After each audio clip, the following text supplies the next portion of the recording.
The Last of Us, Season 1, Episode 3, titled Long Long Time. And I can officially say Season 1 because it got renewed for Season 2 after high numbers of the first two episodes. And this episode is just fantastic. It's 75 minutes. Even though I felt like, I get it, the idea is like, hey, in the first X amount of minutes, you need to address what happened last week with the death tests and that all that drama that happened and the zombie kiss and all that.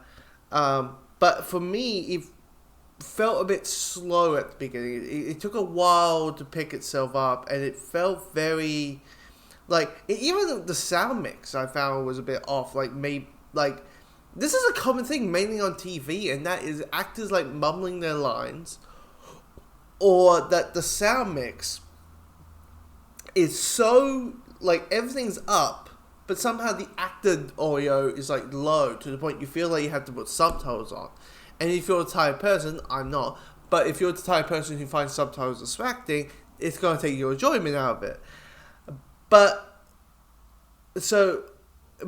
most of it, at the beginning with Joel and Ellie, I did feel it was just, I was like, oh, this feels a bit sluggish. This might be the weakest out of the three so far, all that.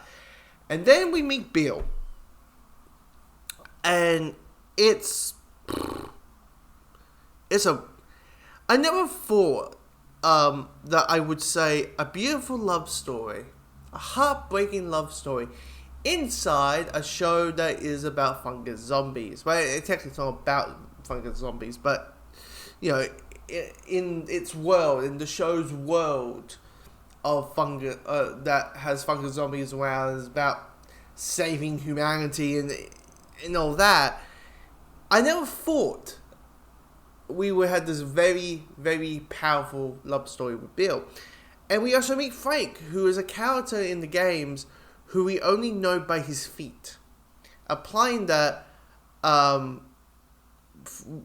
there's a scene where Joel, Bill, and Ellie from the game enter into a house and they see Frank's feet dangling, applying that Frank killed himself because he was affected or something happened.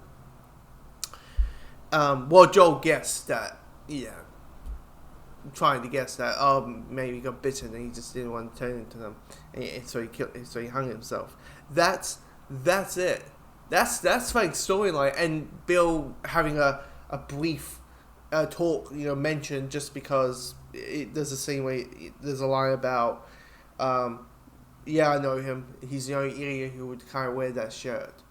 So, and he gets very emotional. So clearly there was a romantic interest, a romantic relationship between those two characters. And what this show does inside this episode that's very different from the game is we explore Frank. We explore what he is and what type of person he is, and how much they care about each other. And it's so beautifully told. Even when they're arguing, you have them, in bed and making out, naked and all that kind of stuff, and then you hear, the fuck, Bill. You hear that, and it's just, you're like, this is what a relationship is. In at the beginning, it is all flowering. It feels like a fairy tale. It feels romantic, all that. Fairy tales don't tell you what happens after happening after. But probably, Cinderella and Snow White and all those other fairy tale, princesses, by year 3, they're yelling, they're telling you, Prince Eric, can you fucking do this? That's basically how a relationship works. But then you're still in love with them. You still, care for them in a very emotional romantic level. And this is the most drawn. This is the most the game goes this way and the show goes completely this way, and it works amazingly. Nick Offerman, who plays Bill, it's Bill. That's the thing, but it's a very different type of Bill because Frank's there, and his whole story is with with Frank, and he's still, Bill's still the conspiracy theorists, and he's still, he sets the traps and all that type of stuff. But so I was like, yeah, that's Bill. It's just maybe a little bit less intense version. Like, he's not going to be like handcuffing Ellie in like like the moment he meets her, or telling her don't touch my stuff, definitely those magazines.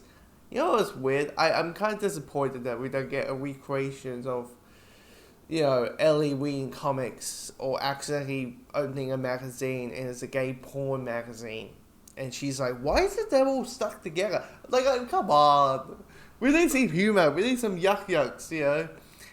I mean, there's some humor in it, but in this episode, but more like chuckles. But yeah, when shit hits the fan and like hunters and waiters start coming in and trying to take overhaul the place, there's this bond, this love between these two characters, and that this is it's so beautifully done. The best way to describe it is gay up. It's like the first like 5 minutes are up. It's gay up in a zombie apocalypse, and it works so flippin' well. It's weird. Not the weird that we're getting gay up. It's just where it's set. That's like zombie apocalypse and all that kind of stuff. But yeah, I don't want to spoil. I don't want to. This is a few times where I can say, I don't want to spoil for the non-gamers people what's happening, but I don't want to spoil to the gamers because it is completely different.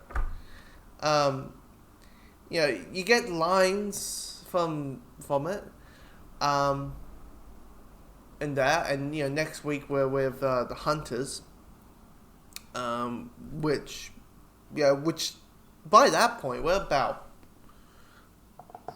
halfway through the game after episode 4. Definitely when we meet Henry and Sam. When we meet those two characters, that's kind of where we hit the halfway point.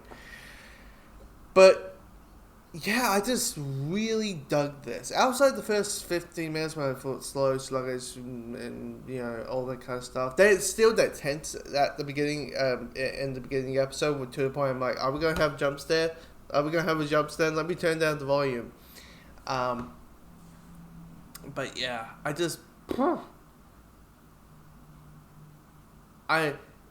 more, like, here's the thing, the more that you're in awe of this show, the more you just, they are you even more. And it's a very powerful show. And yeah, it's good. I liked it. I thought it was really, really, really, really well done.